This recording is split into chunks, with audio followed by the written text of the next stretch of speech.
Listen. Welcome to Nintendo Voice Chat episode 434. I'm your host, Zach Ryan, and joining me today is Per Schneider. What's up, Zach Ryan? Miranda Sanchez. Hello. And Casey DeFreitas. Hey, guys. Guys, welcome back. Thank you. It's been a while since we've all been in the hot time. seat. Took a week off last week for Turkey Day. Oh, that was nice. Yeah, it was good. Had a nice little break. Yeah. And we failed to talk about a couple of pretty big Nintendo stories last week. Had a couple of you guys out there who were pretty upset with us about that. I talked about it. I know. We're going to rectify the situation. I felt like it was important to talk about The Legend of Zelda. And you know what? We did a damn fine episode, and I don't feel bad about it. So I think it's really, you did an awesome job. Thank you very much. Really enjoyed that. We're going to get back on the old Nintendo train and do a traditional episode today. Got a lot of news, got a lot of good stuff to talk about, maybe some older stuff, but I did want to start with some bad news first. Guys, Smash leaked. Yeah. Yeah, it's out there. So let's go over the pertinence. I guess it's good news for people who don't want to pay for games. It's good news if you're a bad person. Oh, there you go. Yeah. I mean, you'll be punished for it if you get it, apparently, right? So we first heard about this on November 26th. Supposedly this leak originated from a retail copy out of Mexico. And just in case you're thinking about doing a bad pirate job, this will brick your Switch if you're using it. Most people that are playing this game have reported that their Switches are getting bricked for playing a pirated copy. Nintendo is tracking you down and systematically taking you out. You'll also get banned for life. That's true, yeah. Nintendo So Online Network. Nintendo definitely brought out the ban hammer on YouTubers that are playing this game. There's been a couple of prominent YouTube channels, Let's Players, and then also a couple of YouTube music channels. It's not even just taking folks that are posting, the entire account. Yeah, folks that are posting the soundtrack for Smash, which obviously is a big deal this time around. You know, we were talking about thousands of songs, originals and old school stuff.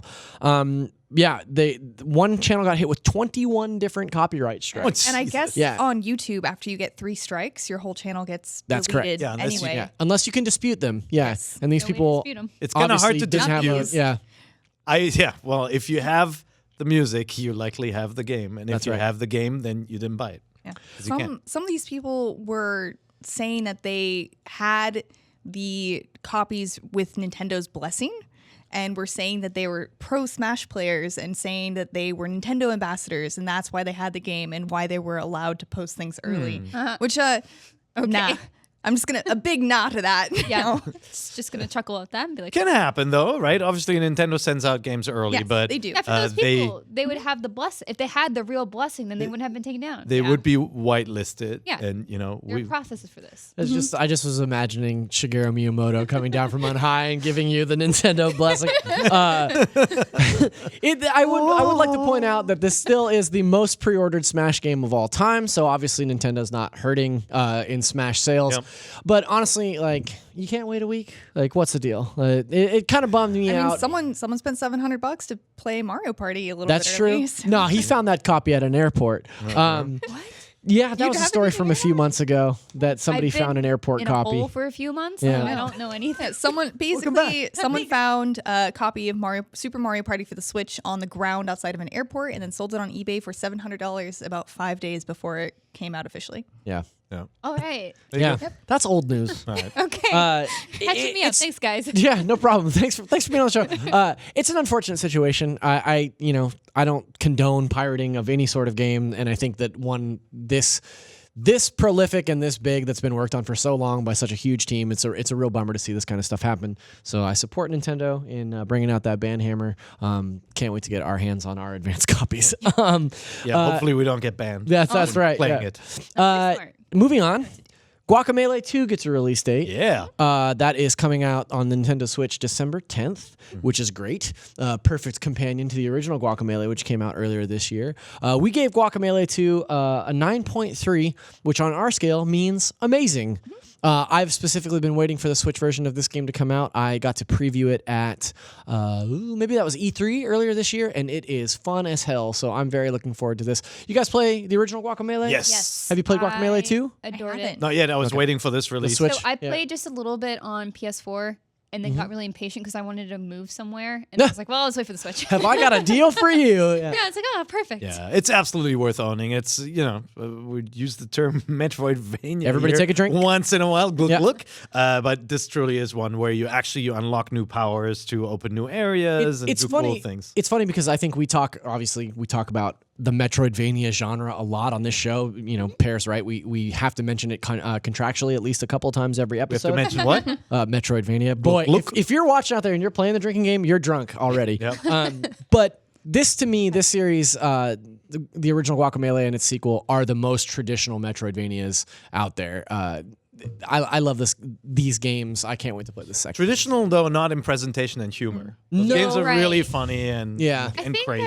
this one's story wasn't as exciting for me. I really like the first one a lot. The second one, I'm not a super fan Why is that? in person. Oh, really? I don't know. Like, there's You think something there's like problematic? the Mexiverse thing is really weird, and I Yeah. don't like it being this own universe. It's not something set within like a larger culture. Uh-huh. I think it's a little bit reductive. And it's just Yeah. not that funny. I get that. I also Fair think enough. that the first game, so maybe there's problematic humor across both because the first game was like so reliant on like meme culture and things that were by the time the game had finished development already kind of old news that ultimately, I'm playing this game because you could play as a for sure, chicken, for and I'm sure. playing this game because It's you get fun. these crazy power ups and Double stuff. And so, Poyo. like, double Poyo. But I do totally understand what Yeah, you're saying, just and you're like- not the first. You're not the first person that I've talked to about this as well. Yeah, so. first take, I was like, I'm not digging the premise of this one as much as I like the first. Yep. So, but it's still really fun because it's still Guacamelee. So. Yeah, and we can have fun with Guacamelee into it. on December 10th. Another quick news item here: Mario Tennis Aces getting new characters. Where's Tina Amini when you need I her? know that that's Tina Amini's game of the year. Mario Tennis Aces. Wow, dang. Oh yeah. Look at both of you totally guys. expected. That is not Favorite true. That is reaction. not I know true. it's They not. both had like I was trying to play a along. momentary shock, and then they were like, "No, that's false." But she loves Mario I was Tennis. gonna say, did you mean to say favorite game of the year? no, Favorite- I don't favorite know. game? I don't know. In a year with Favorite Red Dead versus best. and God of War, it looks like Mario Tennis Aces is coming out on top. Luma, Boom Boom, and Pauline are coming between January and March 2019. I love that little guy. Look at Boom Boom. Yep. What a funny guy. And then another big news story that I wanted to cover off on. Not a ton to talk about on Mario Tennis Aces. Sorry. New characters. But Switch, in an effort to sell 20 million units this fiscal year, Yeah. really doubled down on the Thanksgiving holiday and posted some major numbers over the 5 days of Thanksgiving, as opposed to the 12 days of Christmas. I see. So according to Adobe Analytics, Switch is among the most purchased items from Black Friday to Cyber Monday. That's not just electronics. That's not just video games. The most purchased items are king of not custom content. What do we call him? Commerce. Yeah. Justin Davis was saying that our particular stock of Switches and the way that we had SEO optimized our search led to just like massive Switches. Oh yeah, so we run during Black Friday. We obviously post daily deals content on IGN. During Black Friday week, we curate the best deals on all the different websites, and the Switch was the most purchased item by far through IGN. Obviously, a big website. So This one? Yeah, this website's pretty big. The PlayStation 4 sold really, really well as well, the bundle, but it also went out of stock a lot more. And so it looked like Nintendo actually had the Switch in stock, and the thing just kept selling. So that bodes well for them because some analysts were saying there was no way they would get to the 38 million sales number by next March that they were predicting, and that they wouldn't sell 20 million.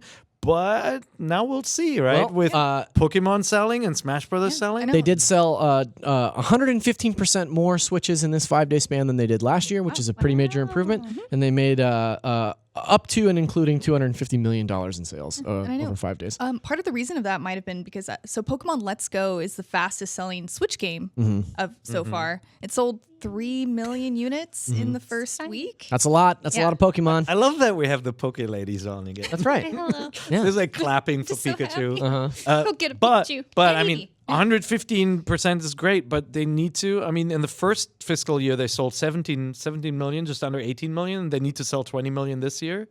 It's not easy to get there. Yeah. Well, we wish them the Well, we got wish them the Pokemon and best of luck. Smash, so maybe some people are waiting for Smash for Christmas. I think a lot of those people out there bought their new Switches on a Black Friday discount, and now they can play SteamWorld Dig too. So that's good. Oh, I see. There's so many That's games you good. can play. Yeah. Smash. things to I choose think for. Smash will do really, really well. Anytime people ask me about a Switch, it's like, yes, you should. Hot get it. take, Yeah. Pear. So good. It's my favorite console. Probably. Hey Yes. guys, breaking now. news. I Pear got thinks Smash is going to do really well.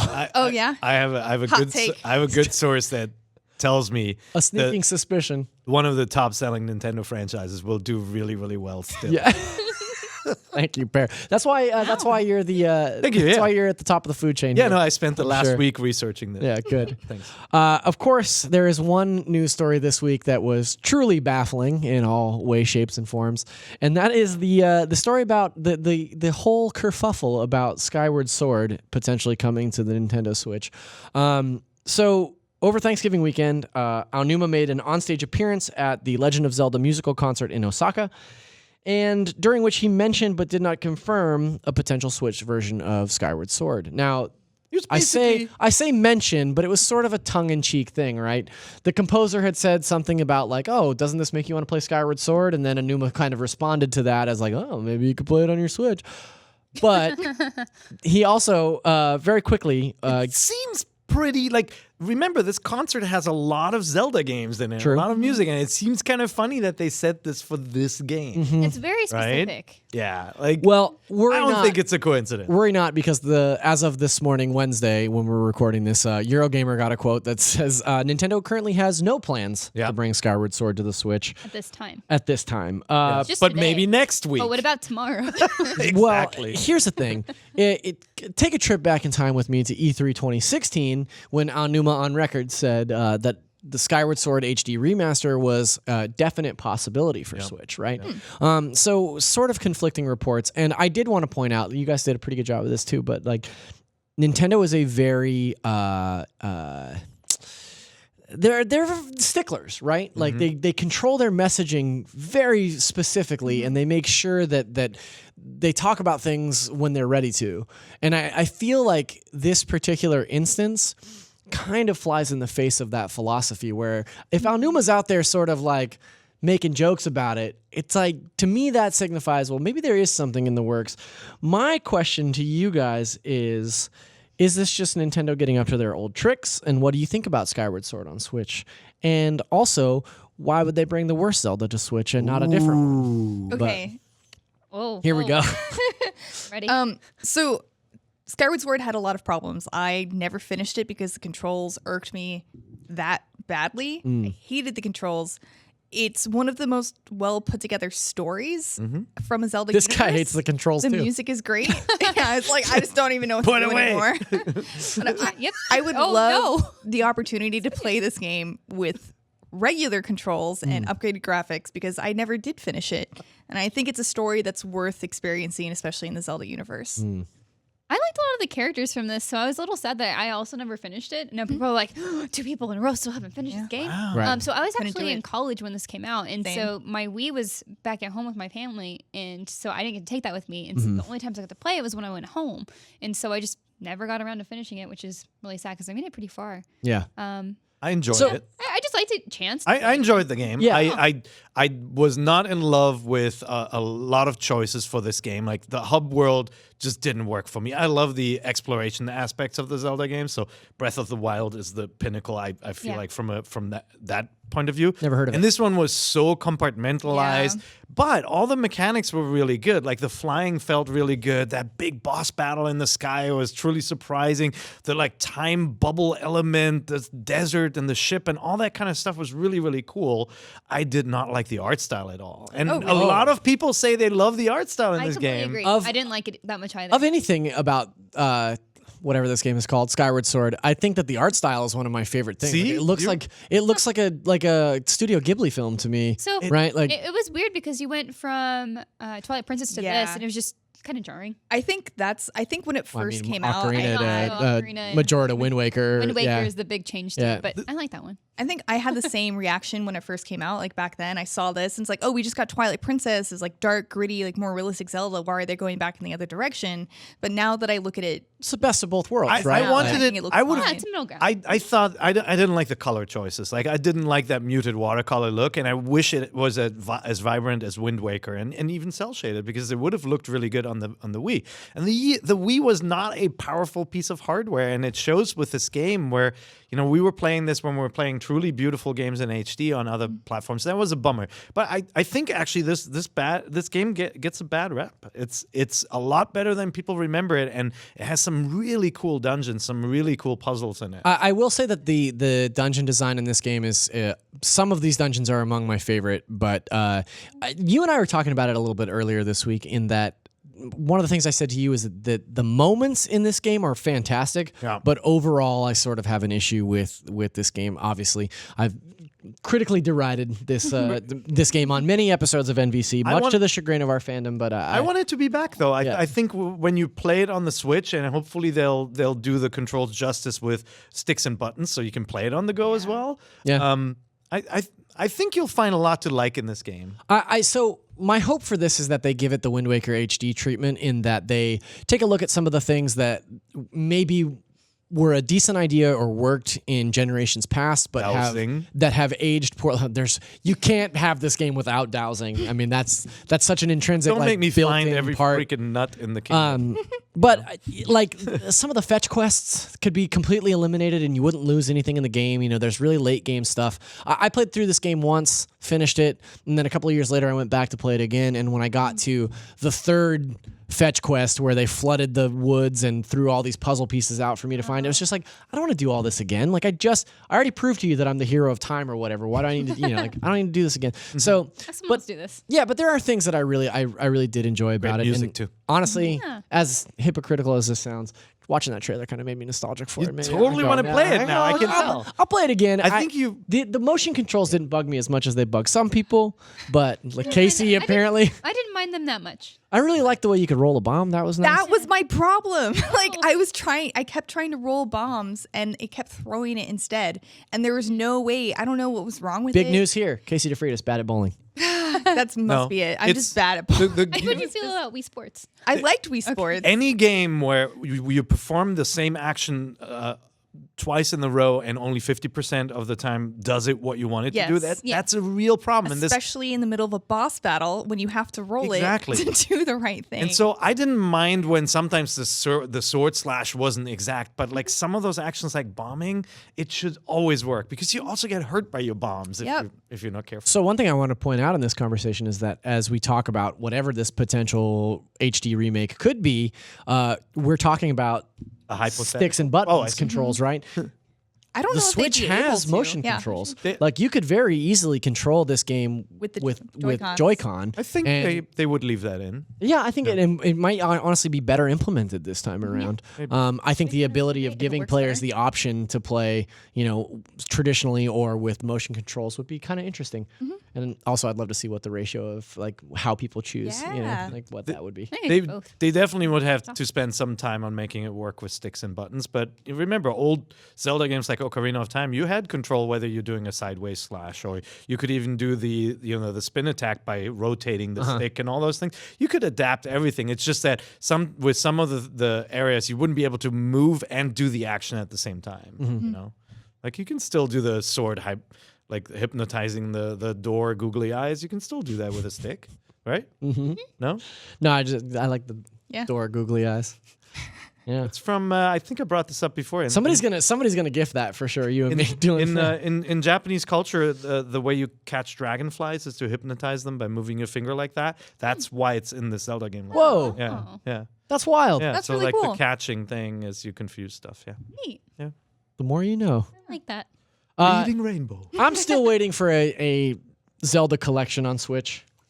I wish that as opposed to a Skyward Sword tease, it was more of an all-encompassing 3D Zelda. We've talked about this sort of ad nauseum, but that's the bait and switch. They're like, we said we weren't going to do Skyward Sword, but here's your Zelda collection. Yeah, I mean, if they did Ocarina of much good. Majora, Wind Waker, Twilight Princess, and Skyward Sword all in one package. It's 5 games. I'd pay $100 for The this. 3D collection and Yeah. the 2D collection, please release them. Oh, gosh, You think like that's so 2 separate cool. collections? Big box.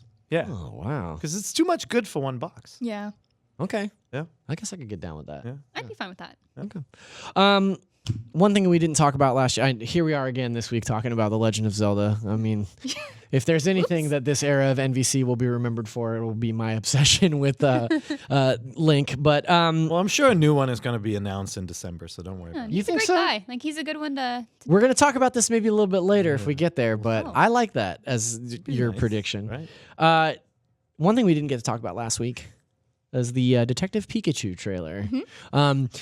It's really nice to have the both of you guys here and available for these kinds of episodes. I like Pokemon. Pear likes Pokemon. Y'all love Pokemon, which is awesome. And it's so good to have your expertise. So it was really nice today when I reached out to you guys and I was like, hey, I'm really going to need your help putting the show together. And I put here's the subhead, like Detective Pikachu trailer, and for hours on the doc it just said so good. That was the only note there. It's like, thank you, Casey. That's I do my best, as I said. right. But by the way, if you're only listening to the show and not watching, both Poke Ladies are wearing Pokemon outfits. Just That's so you true. know. Yeah, Good Yeah. Drifloon shirt. From Yeah. Gotta rep Cat, Eevee. Limited There we go. edition. Kind of. kind of. It's like a special run, so you can't get them anymore. You Okay, Miranda's cool. outfit is way more stylish than mine. Mine's just a t-shirt. Just a Pokemon. and your t-shirt. water bottle has Pokemon on it too, right? and my yeah, phone. There we and go. my pen. All right. Sorry. Just to set the stage. Oh, hey, my pen's Pokemon. I got a Alolan Vulpix pen and a Alolan Vulpix cell phone. You did this. I Thing. totally did. Yeah. the Pokemon Sun and Moon, like Guys, the cleaning time what are line. you doing? So how good is the Talk Pokemon? about that trailer. The trailer. Detective Pikachu. I love this trailer. I probably watched it all the way through, I don't know, dozens of times because I worked on the rewind that we did, which I highly recommend everyone to go watch. If you're It's such a It's cool really rewind. great. It's The probably edit one of the is most amazing. comprehensive rewinds that we've done ever. Very excellent work on that. I thought, like not just you, but like Yeah, everybody across the everyone. board. The A lot of editing, the people- writing, like it's all really, me, really cool. Miranda, and Joshua Yell, and one of our freelancers did a fantastic job on it. Yeah. But man, I never got bored of watching it. Right. It was so good every single time I watched it. Well, I think one of the things that helps that rewatchability of this trailer is like this trailer is filthy with Pokemon. Like it could have been very easy for them to do like, okay, here's Pikachu and then like a couple of other, known Pokemon, but like there are over 60 in this trailer alone, and this trailer is what 2.5 minutes or something. Yeah. So what does that mean for the full movie? Yeah, that I think was what shocked me most because I felt like they're probably gonna like scale back how many Pokemon they had just because of budget constraints because it's probably very expensive to get those all correct and they have to pass them all through the Pokemon Company and Nintendo and make sure they're all checked, officially certified, good to go, representations of these Pokemon. And so like seeing that many was such a great surprise. I kind of am with Casey on this one. Every time I saw it, I liked it more. The first time was obviously the shock of seeing Pokemon in real life because that's really weird, right? Yeah. You can't get over that. And I think still some of the facial expressions of the Pokemon get me off a little bit. Like they're like kind of strange. You look at them and you're like, oh, but like Jigglypuff especially. Why is So why is he so angry? Yeah. Yeah. Jigglypuff and Mr. Mime are definitely nightmare fuel They're Pokemon. a little creepy. I love But Mr. Pikachu Mime. I is hate so Mr. cute. Mime. I hate looking at him, and I hate that you can see the detail in his skin. I don't like him mind at all. Mr. Mime. Ugh. No, thank you. I guess Mind he's him. fine. It is creepy that this human-looking thing lives in the same world with these normal humans. Well, it's just like I think looking at an animated or pixelated representation of these things, like you don't necessarily stop and think like, what is the texture on Yeah. that? And so the fact that Mr. Mime's like he's got the skin of a basketball is just like so gross. Yeah, it's because it's not clothes. It's just part of him. and people Right. were weirded out by Jigglypuff being so fuzzy too. Yeah, because it's weird because It looks like Jigglypuff bubblegum, right, is a in the balloon games. Pokemon. Yeah. Yeah. And so it's supposed to be able to like inflate. Yeah. And so if it has fur like that, can it really inflate? Wow, you thought Well, this through. I didn't think you Yeah, would. I mean, there's that's- a lot to Pokemon. I always thought it would be Reality. more like a bubble. Yeah, so like the big tuft of hair at the top makes sense, but the rest of it being so fluffy is a little weird. I thought it'd be more like a pufferfish. Yeah. Yeah. Like scaly? You know, maybe Not necessarily scaly, but I mean a little bit more smooth. Of course. I was just thinking, Paolumu from Monster Hunter. That guy's fluffy and he do blows that. up. Yeah, It's- but Jigglypuff's never been drawn as fluffy. Yeah. I think in this fantasy world, it will be fine. possible to pull that off. I think it's fine. There's some real expert level analysis happening here. By the way, watching that trailer, this movie is going to be humongous. Oh yeah, it's gonna make. I think this is going to open really big. So I want to make A prediction? a prediction. I think this is going to be the best video game movie we'll have. Period. So Like quality-wise, not just all money of- making. Just completely, just quality, Well-reviewed. story of well-reviewed, of it being a cohesive tale that makes sense. I'm inclined to agree with you. I think that when it was first announced, not just me, but everybody in the office kind of like, why the hell would they do that? Like, that seems odd. But it makes so much more sense to adapt this story than it would be to try and adapt, a 30-hour RPG story that is, like, admittedly a little obtuse in the fact that it's like, well, go collect these badges and train 151 Pokemon and whatever. Like, Most of the storylines in all the Pokemon games are so broad and big and really out there. Like, you would have to.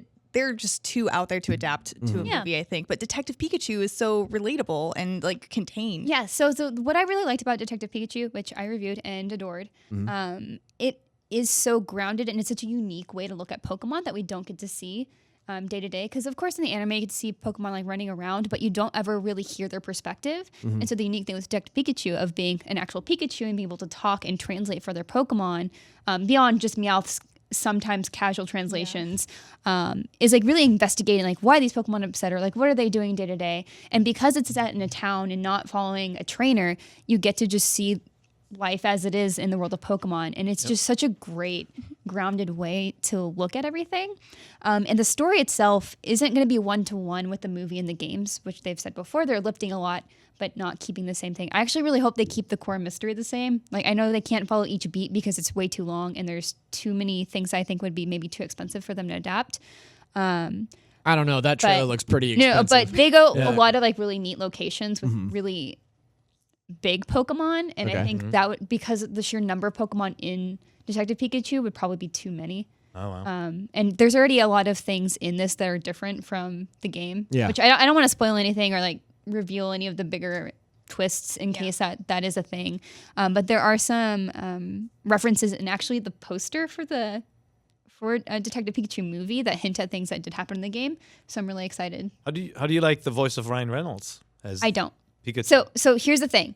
I think he's a fantastic actor, but it already feels like this is Ryan Reynolds Pikachu and not Detective Pikachu. Like the first joke that he lands is a Ryan Reynolds joke. This is like a Deadpool joke. Right. This isn't a Detective Pikachu joke. Right. And that's, I think, what I'm most worried about going to this movie. Like they're writing this character for him and not as this character. I mean, that's probably fine for a lot of people, but for me, it's a little disappointing because I like the sassiness of Detective Pikachu in the games and his like kind of weird old man. Yeah. He likes women weirdly and kind of hits on them, but is obsessed Yeah, he like with hits on coffee. human women, right? Yeah, That's my favorite part of that game. Yeah. Yeah, but it's like very mild. It's just like, what the heck? Yeah. And he does it in the trailer a little bit too, but not to the same extent. And I want my Pikachu coffee tips. Detective Pikachu loves coffee and he talks about coffee. He better do that in the movie too. I don't know. I think that like I was just sort of blown away by how much I liked the trailer because I think that sort of cynically I was anticipating just not being interested in a Detective Pikachu film at all. But watching that trailer for the first time was like, oh, this might actually be great. And I think you really hit the nail on the head. Like I think this movie is just going to print money. I think it's going to be huge. So we posted the trailer to all the platforms we're on.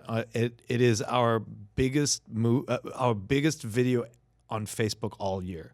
And it's only been up for like a week. It wasn't just like our biggest video. It was the biggest video on Facebook that day. It was the number one video on Facebook that day, Wow. and it was the biggest one for IGN on Facebook all year. So that gives you an idea on how much interest there was. Yeah, I love the tone of the trailer too. Like it's just so upbeat and excited. Yep. And it's just they did it But so it well. also looks grimy and great. Yeah, you know? that's what I was surprised by. What is it, like a noir film? Yeah, like a film noir. Film Yeah. noir, yeah. Yeah, I did not expect Rhyme that. City is so much more gritty than it is in the games. Like it's just like a so pleasant good. town, and then this one's like, oh man. It's also a completely different experience to see it on the big screen. I don't know if you guys have had an opportunity to my see it in gosh. theaters, but No. it's pretty wild. Do like, people yeah. cheer? Or what's the I reaction of did. the audience? I cheered. So I went and saw Fantastic Beasts, Crimes of Grindelwald or whatever his name is. Terrible movie, but Grindelwald. awful movie. But Grindmaster. the Detective Pikachu trailer ran in front of it, and I went with a group of people that are like completely uninitiated. Like it was just like my pals that don't play games, don't know Pokemon at all, and the reaction was like just a resounding "what the f," you know? It was just like I was sitting next to my friend, she leaned over to me, and she was like, "This is real? Like what is this?" I was like, yeah, well, you know. So maybe not the target demographic there, but yeah, it definitely got a reaction out of people. That's for sure. I meanwhile was over there like, yeah, here we go. Like I'm so excited to see this again. But yeah, I think it's gonna be cool. I showed it to my kids, and my daughter just stared at it and said, "Oh hell yes!" Aw. I hope they show it at the theater before the Pokemon movie. Oh, I'm sure they will. We're gonna go see that. Oh, that tonight. seems like a no-brainer. That's Yeah. tonight? Yeah. Oh, right on. Yeah, it's also the first Nintendo movie in a very long time, which I think is interesting. You know, we obviously know that the Mario movie is coming next year, right? So I don't know. I'm interested to see more of these kinds of things from Nintendo. Oh man, we're gonna It's get a Pokemon movie and a Mario movie in the same year. yeah, Yep. Crazy. pretty crazy. And we got Castlevania on Netflix. That's bad though. Good too. I also That's just good. wanted to point out I love how ferocious they made Charizard look. Oh yeah, he's all scaly yeah. and he's got like scars. And Yeah. stuff. Good dragon. Yeah, He looks There are awesome. some reasons for that. If it's the same as the game, in the game.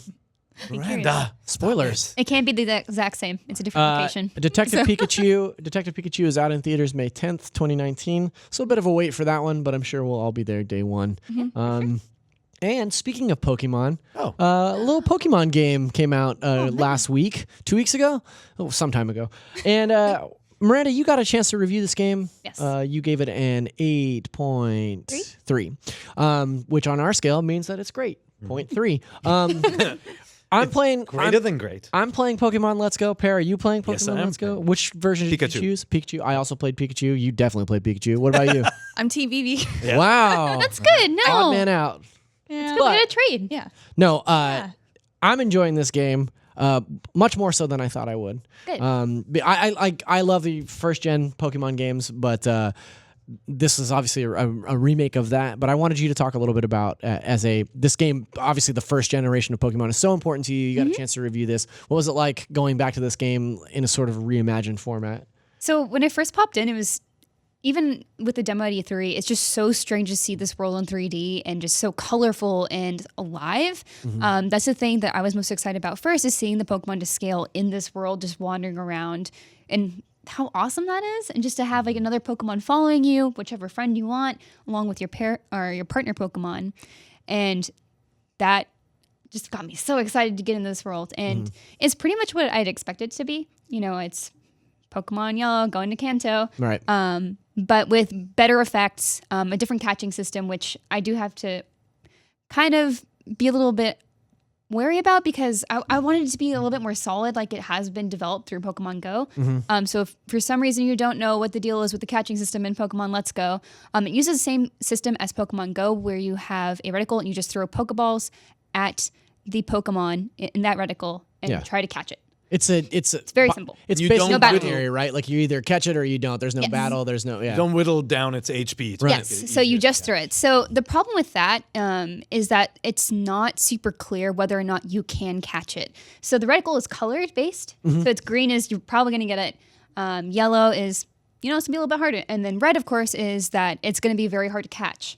And that scales as you get to higher level Pokemon. Yeah. And also it changes with the Pokeball type you use. So of course, if you're using an Ultra Ball, you have a very easy chance to catch a low level Pokemon. But if you use an Ultra Ball on a high level Pokemon, you're not really guaranteed to get it very quickly. And of course, there's all these other factors that play into how easily you can catch it. But I found a lot of times that color didn't really mean anything.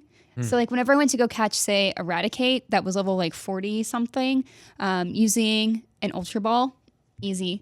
But if I also used a regular Pokeball, even though it said it was red, it was easy to catch. So like there's not necessarily the first try, but with fewer Pokeballs sometimes than an Ultra Ball. And like that is actually really important because the cost difference between those is huge. Yeah. And your money is actually really important in the end game.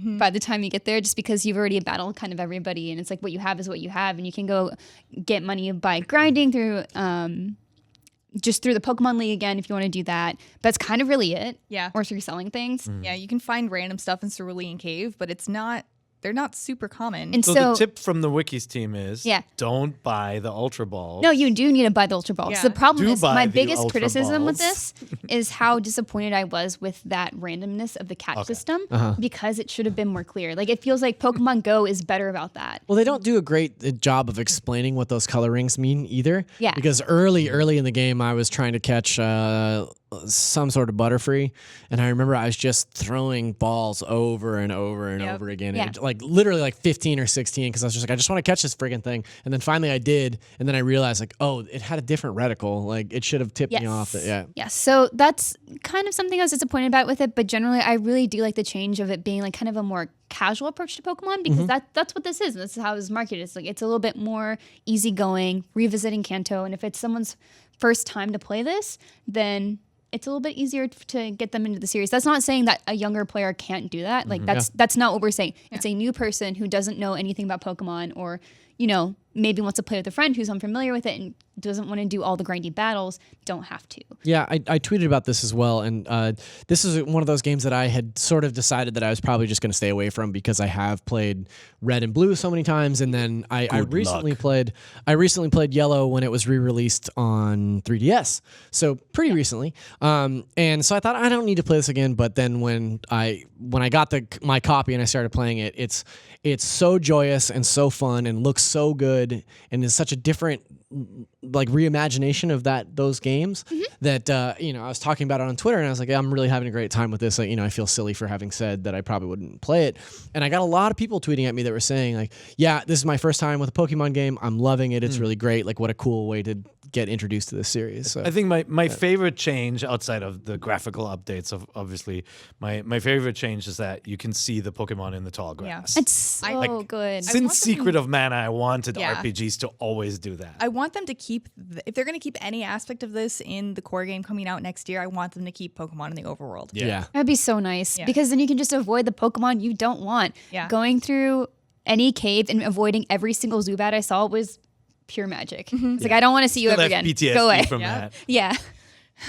But I do feel you about the sort of randomness of the catching and things like that. And I also, frankly, like I miss the amount of battles.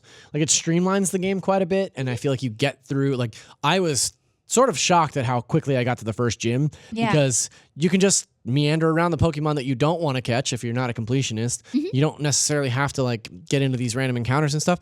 And once you do get into even a trainer battle, like they're so fast that it kind of, I don't know. Like I miss the battles with the random Pokemon, but then the battles with the trainers are pretty good and they're pretty traditional. So- but it does streamline things quite a bit. Yeah. What I'm hoping for the next one is because I'm pretty sure there will be a next one. Yeah. Like, indicating based on sales and also based on a hint at the end that I don't want to spoil.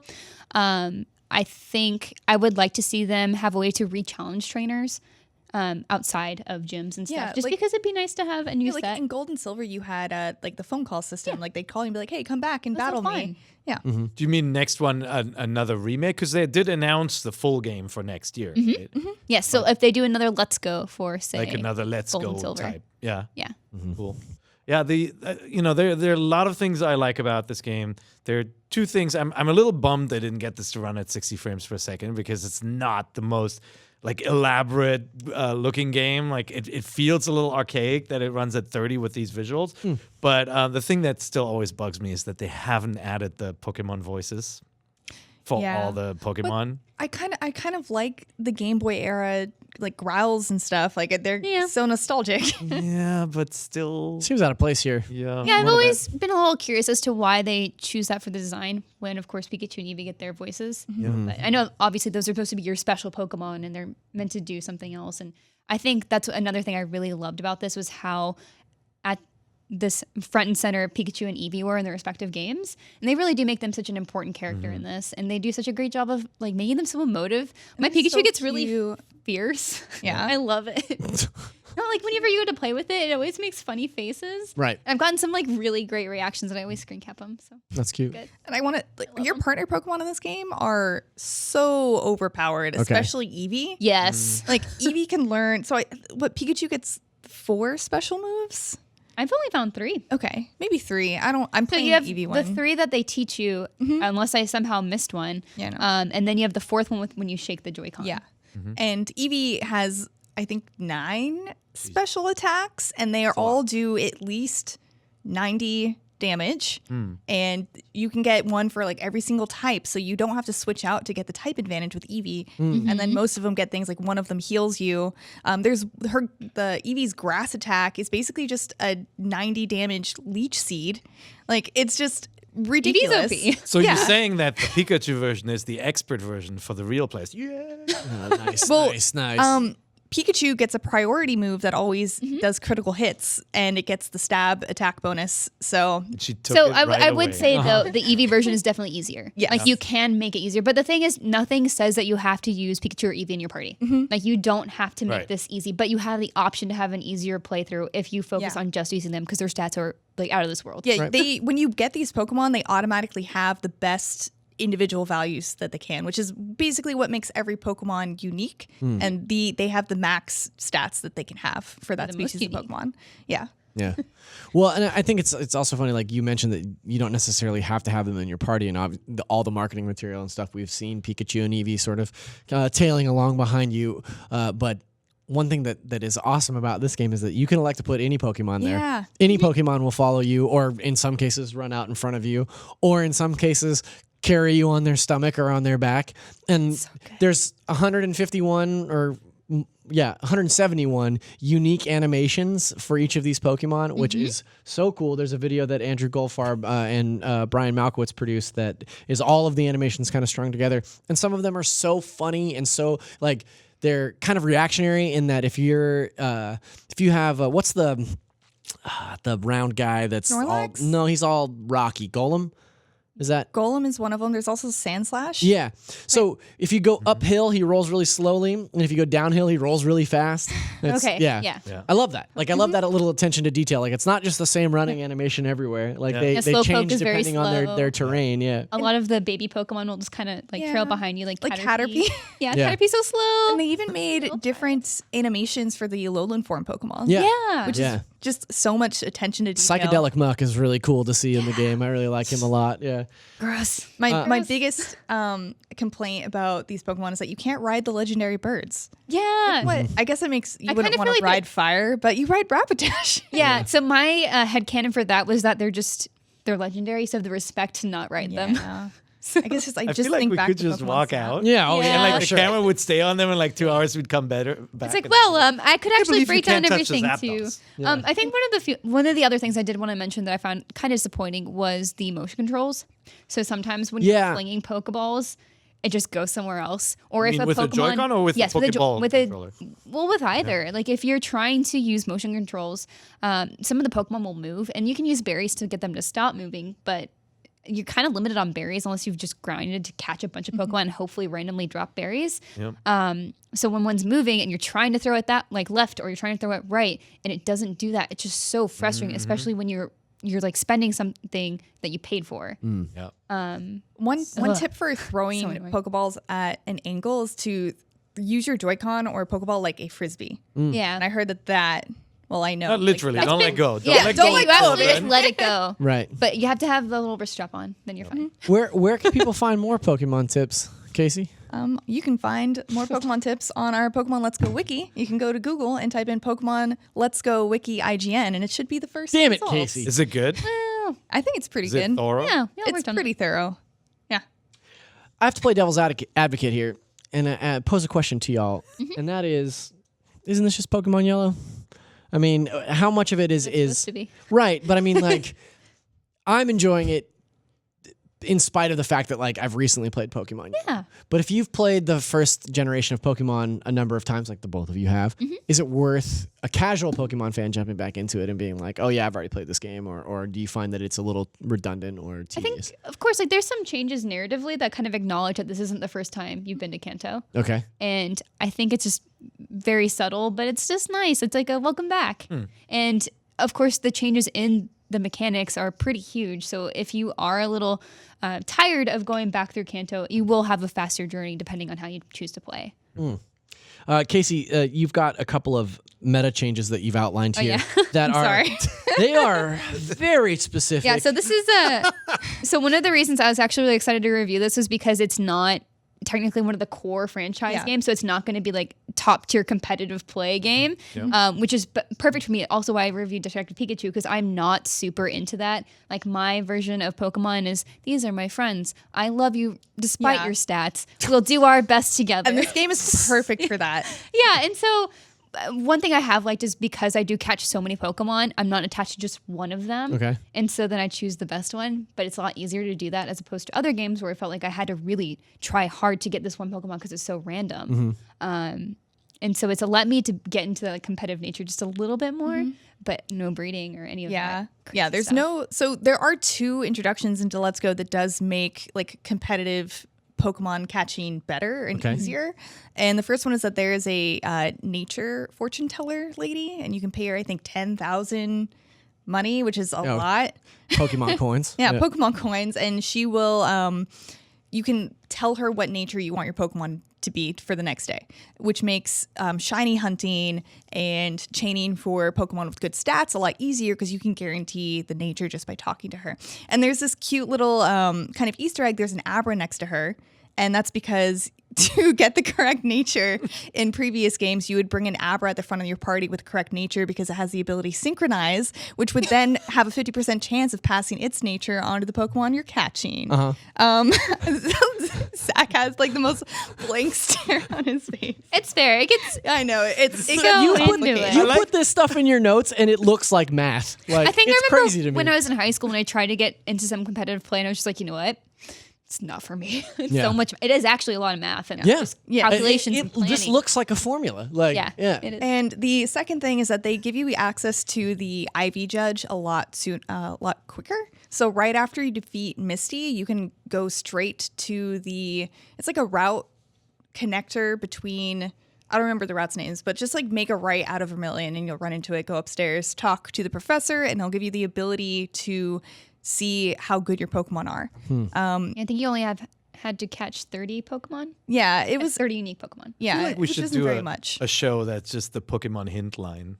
Where we have Casey sitting at this desk and just give people ridiculous stats whenever they call. I think that sounds like a great idea. So they added those 2 things, which are really awesome. But they replaced effort values with ability values, which is actually really nice for a more casual game like this, because with effort values, basically you had a pool of 252 stats to allot to your Pokemon. So you could customize them with those, but you had to be very careful about how they learned them because it's a thing. I won't get more into it. But anyway, Did you know any of this? but I still don't know any of this. with ability values, which you give your Pokemon by giving them candy, you can just max out all of your stats by 200. And also, unlike effort values, those points are enacted immediately. And you can give it your Pokemon an extra 200 stat points this way in every stat. So you can theoretically get a level 1 Pidgey and make it 200 plus attack and all of the other stats just by feeding it a bunch of candy. So if can you grind hustle enough. that way in multiplayer? You can hustle Yeah. with... If you get a catch combo of about like 100, you should have enough candy for that Pokemon to max out its stats. But just that Pokemon. There's a lot of ways you can grind for candy super Yeah. well too. We have a guide for that. I guess what I'm asking is, are you hustling people with a like level 1 Pokemon with 200 attack? A lot of people Is that do what that. you're doing? A lot of people do that to get past the master trainers. Get out of here with this. Oh, yeah. It's got me Yeah. in picture in Smart. picture to gauge my reaction. Get out of here with that. Unbelievable. He's just trying to see where like the exact moment that my eyes gloss over, and I'm like, yes, Yeah, good. The meta stuff it gets It's very a thing. intense. But the coolest thing I think about this game is that it's the easiest, best way to catch shiny Pokemon ever. It's crazy. It I is was so amazed. good because I mentioned catch comboing, and that's just catching the same species of Pokemon over and over. And as you do that, once you get to 31, you have a higher chance of getting really good stats, and you also have a really high chance of encountering shiny Pokemon. And you see these shiny Pokemon in the overworld. It's so cool. I remember early Claire's on. laughing at me. So do you farm Pokemon in this one in Yes. hopes that you can trade them to the next one? Is that No. no? Okay. I think it's just the joy of seeing a shiny Pokemon that you want on screen. It's just I've so seen cool. people keeping threads of all the shiny Pokemon they've caught too. Like they've caught so many. It's way easier to get them in this one. Like it's kind of ridiculous, honestly, but it's like fun. But doesn't Be that able to make it have less as a goal. special? Yeah, so like just to put in In a way. perspective, in previous games and previous generations, it was like a 1 in 8,000 chance to run into a shiny Pokemon. In Sun and Moon, it was 1 in 4,096. And it's the same in Pokemon Let's Go, but if you get the shiny charm, you get a catch combo of 31, and you use a lure, you can get that down to 1 in 272. Which is even better than the Masuda method, which would get down to 1 in 512, which involved breeding with a Pokemon from another region. I with want you shiny to know charm. that even Miranda is a little scared right now. I'm sorry. No, I'm just like, You're like, oh man. I thought the Masuda method was 1 in 512. You know that Dang. gif of Zach Somebody Galifianakis in The Hangover where he's got all the numbers floating around in his head? yeah. That's literally me every time Casey talks about this Pokemon meta. And Yeah. I always I love want it to go when- on record. I love it I when want to she go on does. record. Yeah, me too. I think it's really Yeah. impressive. Para's definitely laughing at me during this segment because he sees me just struggling to keep up. Like, yes, good. So, anything you wanted to know about the hardcore meta stuff, that's about it. Yeah, whenever you guys Yep. want to know meta stuff, like definitely go to Casey. I'm not the person for meta. Like I know a lot about Pokemon, have not bothered to do the meta. You want to talk about Dota meta? I'm here for you. But What's That your, was my what's your chosen Twitter meta. handle so people can ask you directly? My Twitter handle is ShinyKCD. There you go. Ah, just There's like a a shiny 1 in Pokemon. 4,096 chance to encounter on Twitter. Perfect. You use the Masuda method. That's right. Well, this is a perfect chance to segue to a little game that we play here every week on NVC. A little game I like to call the question block. I don't think that is actually a game. Still not a Say game. that Okay. every week. I know.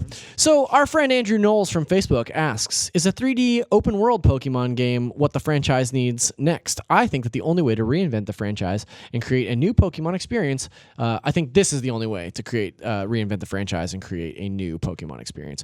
What do you guys think? 3D open world, is that the jam for the next Pokemon?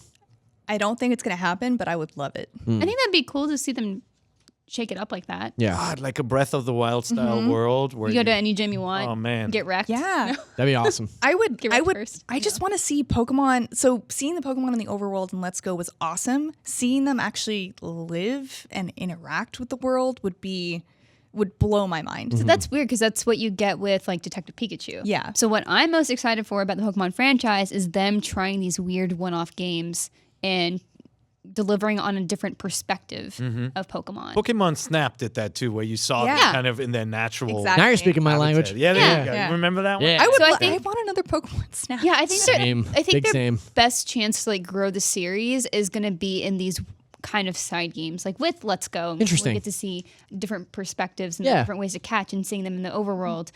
Because I think the thing I worry about them with changing the core series is how they keep it competitive, or like how do they change those formulas to make sure you're still leveling the same way? Yeah. Like how do they go about changing that? I kind of feel like they're going to be hesitant to move away from a sort of league system or something that's funneling you to some greater purpose of battling. And I'm really curious to see how they would Yeah. offer some flexibility to that. Because if it was open world and you get to explore, that's cool. But what's preventing you from getting like the optimum team just at the beginning? You Yeah. know, like there's got to be some sort of barriers or boundaries. Yeah, Yeah, but I'm I also know- imagining a world where like Breath of the Wild, you can go anywhere and do anything, and Pokemon live in certain climates or Yeah. regions, and so like you just tear ass out at the beginning and just go straight for the swamp where Bulbasaur lives or whatever, because that's where you want to start, right? Yeah. Like I think that's really cool. Like that's an interesting take in and of itself. Yeah. Yeah. I don't know if they could do that with the core series. Yeah, so the thing is, when I'm thinking about that is in Breath of the Wild, there are things that deter you from going there if you're not ready, right? Like you'll get like Link can't survive past a certain point. Yeah, because that's he's true, too like in the weak. heat or- But what's yeah. stopping you as a Pokemon trainer? Like you couldn't, I guess, battle certain Charizard Pokemon. pops out of the volcano and burns you to Chars death. you. Yeah, it's just Rude. line of fire you cannot pass. Moving over to email. Our friend Andrew writes in and says, remember, you can email us. Andrew didn't say this. This is from me. You can email us at nvc@ign.com. I'm doing a pretty bad job at looking at the emails for the show of late. I draw a lot of questions from Facebook, but this one stuck out to me specifically. So, quick question. How much longer do you think Nintendo is going to support the Wii U console with updates? I own a Switch, but I'm thinking of buying a refurbished Wii U for $160 Canadian. I think they call them loonies up there. Seems like the best way to play Metroid Prime Trilogy, Zelda, and games from old Nintendo consoles, and it actually has Netflix. Thoughts? So I do think that they will stop supporting some of the services, especially like the video viewing services, because the install base wasn't very big for this machine. 13 million but I units. think like Metroid Prime Trilogy, like you don't have to worry about it. You'll always be able to play it on that machine. Plus, they're probably going to bring that to Switch. It's definitely going to come to Switch. So Yeah. But the Wii U is also backwards compatible with the Wii. So it has a lot of different things going for it, especially I know that Switch you can do this, but you can play handheld. But that is also a cool thing that the Wii U can do. And because it has Netflix on it, you can also watch Netflix on your Wii U and handheld. That's something you did a lot with your Wii U? I shared a living room. We had one TV. You can also watch it on your phone. well, That's can also true. do that but on the your Wii U phone. is I don't know. bigger. If you really want to Yeah. watch it on there's other ways. Yes, the way That's all not a films whole- were supposed to be seen. I mean, on I'm your saying phone. if you're already watching it on a smaller, I know, I'm lower just kidding. resolution device. I mean, I wouldn't worry too much about things getting turned off in the next year, but they're definitely, it's just companies don't like to carry like the baggage of having to make all these things work on past systems. And with online, it does take work. Services fail after a while. But if you jump in there and download a bunch of older Nintendo games now, Yeah. like I do think that the Wii U is probably the best system to own sort of a back catalog of Nintendo Yeah. stuff. That'd be nice to have. yeah. Especially if it's only 160 loonies. Like, get up there and get it. So I think also if you have like a good like chunk of Wii games. Yeah. Yeah. Like if you just want to play your Wii games, that's a good reason to have it too. I walked into my living room just this week, and my table was filled with Wii U games because my kids had broken it out again. Like Oh, nice. I have it still hooked up in the living room. Yeah. And totally forgot about it, but they dug out a whole bunch of old games, and people they go playing? back. Nintendo Land, Land all the is so time. good. Nintendo Yeah, Land, Nintendo Land's great. and then Smash. Smash. They were playing, so I think makes they're sense. getting ready for the new one. Yeah. Yeah. 'Cause they want That's- to destroy me. The Wii U has been broken out Yeah. here in the office for the last couple of weeks as people prepare for Smash. Yeah, I think I still think it's worth getting for some of the games that we haven't seen on Switch, but I do think a lot of those games will come over. Yeah. Moving back to Facebook, our friend Sahar Zahavi asks, "How's Thanksgiving? How was it, you guys? How's your Thanksgiving?" I was sick and I moved. So your Thanksgiving sucked. So you stayed here, Bummer. you traveled, you went somewhere, I went to Oklahoma, Oklahoma, visit family. okay, which is not where you're from, but that's where your family is. I went to school in Oklahoma. I was born in Oklahoma, raised in Texas. Okay. Moved out here. There you go. And your family moved back there? Kind of. My twin sister and I both went to school in Oklahoma. She stayed in Oklahoma. My younger sister is now going to school in Oklahoma. Ah, Younger brother and grandparents are in Texas. okay. Parents are on the East Coast, so it's easier for us to stay Just in sort of Oklahoma. central locale. So y'all know all about my family. There Cool. you go. Yeah. Great. And I do have to say, our video editor Kirk Carson and his wife were in town for Thanksgiving, so they invited my boyfriend and I over for Thanksgiving. Oh, and it that's was very sweet. nice to take That's a break cool. from moving to actually That's eat very a nice nice. meal. Yeah. Good. I went home and hung out with my parents. It was just the three of us this year. Very small Thanksgiving. It was very low key. Is it local? Yeah, I live about an hour and a half from San Francisco, or my parents. Oh yeah, do, you're so, from yeah. Modesto. That's right. No, I'm not from. Not from Modesto. Gross. I don't know what Sorry that to any is. listeners I out don't there. I in Modesto. confused you with the real George Lucas. I'm Yeah, sorry. thank you, That was thank you. It was a It was young, a George Lucas young joke. George Lucas yeah, I joke. got you. Yeah, thank you. I played quite a bit of Ocarina of Time in my quest to finish that before the end of the year in honor of its 20th anniversary. Master And, Quest? no, I'm just playing the standard one. I was but- making a stupid pun. I'm sorry. Oh, that's okay. Oh, my Master Quest. Yes, thank you. And I don't care what anybody says. Lord Jabu Jabu's belly is definitely the worst. It is the dungeon in worst game. dungeon. Was no, somebody 100%. arguing that? Well, I think the general consensus is that the Water Temple is the worst one. It is but actually, It's Jabu Jabu confusing. is the worst. Yeah. I don't Especially in the remake. We have a whole episode dedicated to this show. Pear, how was your Thanksgiving? It was good. I stuck around. We just cooked and hung out with family. What do and I Germans eat played, on Thanksgiving? Germans don't celebrate it, Well, but I did. sounds like you're lost. So because we always have just too much turkey left over, and I think turkey is like a bad chicken. Like chicken is always better than turkey. Like no How matter what you dare do, you. chicken is always better than turkey. It's just that there's a turkey's budget chicken. It's just a very big chicken. Yeah, I'm it's not just hearing like any more the of these healthy disparaging food. words. It's like you could have ham, but you're gonna have turkey because you're trying to be healthy. Yeah. Turkey legs, That's though. what I feel like. Turkey's dumb. But we it's made turkey breasts sous vide. Okay.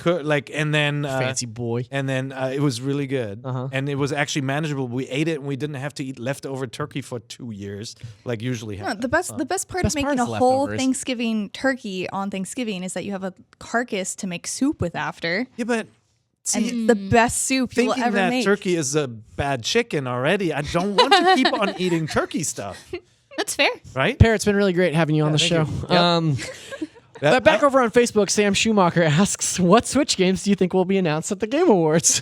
Oh, nice. I was going to say, I'll return for Christmas to ruin that Thank for you. Yeah. Probably Uh, tell me about some weird German food you guys eat at Christmas. Oh, no, the Game delicious. Awards are next week. We're expecting more announcements at the Game Awards this year than ever before. Keeley says that this is the biggest year that they've had yet. So, and that's Jeff Keeley. No disrespect there. But, what do you think is going to happen at the Game Awards for Switch? I think we'll probably get the first Smash DLC character reveal, something like that. I would love for there to be a reveal of a new Zelda game. Obviously, I was joking about that. I think it's a little bit early, but I think December is this time where Nintendo likes to slip out some big stuff, and I think you'll see something like a Metroid Prime Trilogy Collection or a Star Fox GP, like one of the rumored games. That was going to be my guess as well. Either Metroid Prime Trilogy Collection or this supposed Skyward Sword thing that's not happening. Yep. Yeah, I think something like that is coming and it's going to be one of those things that's like, and it's available right now, like they did with the Breath of the Wild DLC last year. That would be That cool. was fun. Yeah. What about you? You got anything for us? I was just like struck by thinking of a new Zelda game announced already. It's like, dang, it seems A too little soon. early. Yeah. I don't Be know. I'm nice, still playing though. Breath of the Wild. I don't know. I'll play that forever though. Yeah, for sure. I like new Wario game. Yeah. It's just a wishlist thing. That'd Yeah. be cool. Yeah. That'd be real nice. I think Easy. they could do that at Game Awards. It'd be like That'd be a fun good. thing to do there. Yeah. I have no idea. A Zelda collection for the Switch. What do you want it That to would be? be nice. What do I want it to be? You want it to be Monster Hunter Mini World Switch. Monster Hunter World for the Switch. Mini World for Mini Switch? World. It's like It's in the same. It's like Pocket It's a Final Fantasy Pocket de-evolved, Edition. Yeah. Big head. Yeah, it's a big head version of it. I hate Nah. that so much. No. Guys, we're fresh out of time. We talked about Pokemon and all the Zelda news and all kinds of stuff. We're out. We're done. Know so much about Pokemon now. I know. I didn't know. I never knew. Our brains are packed with Pokemon information. Yeah. Yeah. Guys, thank you so much for joining me. Yeah. And Thanks for Pear having us. also thank on you. this show. Thanks for having me too. Thank you. This is good. I feel like I always do okay right until the end, and then I fall apart when I try to do an outro. Fine. Guys, this has been a good episode. I've had a real good time. Next week, it's time for Smash. That's right. We're going to settle it in Smash. It's going to be all about the characters getting out there and punching each other and throwing all kinds of fireballs and stuff. Can people beat you up at the IGN event in LA? In Yeah, Smash? I'll be there. 'Cause- I am terrible at Smash, so that's almost guaranteed. So it's look it up. It's called IGN Fan Fest. There may still be some tickets which are free available. That's true. Yeah, if you're in the LA 7th. area on It is- December 7th. It is the day Smash comes out, but you will be able to play Smash there and destroy people like Zach Ryan. It's a good thing you aren't making people choose between playing Smash and going No. to the event. Yeah. It's a Yeah. Switch. You Have bring both. it. You bring it. Why not both? Perfect. You know. Next week, our whole episode will probably be entirely devoted to Smash. It's going to be the biggest thing on the Nintendo. Well, with Monster the exception Boy. with the exception of Monster Boy, Pear is very, very adamant Ryan's about playing Monster it too Boy. and likes it too. So Why? Why? How come I'm not playing it? Where's my code, Pear? I don't know. Okay. Well, guys, stick around next week. We're going to talk about Smash, and we're going to talk about where you can. Get the thing. You're a little delayed on that one. That's all right. Thanks, everyone. Bye. Bye. Not a game.